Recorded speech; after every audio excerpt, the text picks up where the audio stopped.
Idol, mag-pistay tayo ng buhangin para may magamit tayo sa kwan. Ito ang pag-pistay, panoorin nyo.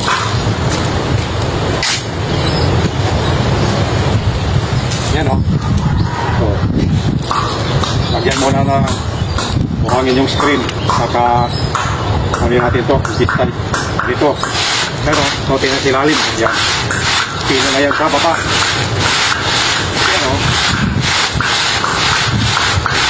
Ganyan ang pag-pistay. Tapos na ihagis tong bato doon na malayo. Yan. Tapos isabit na naman itong tali para yung screen mag-balance. Kagahan naman ang buhangin. Naman.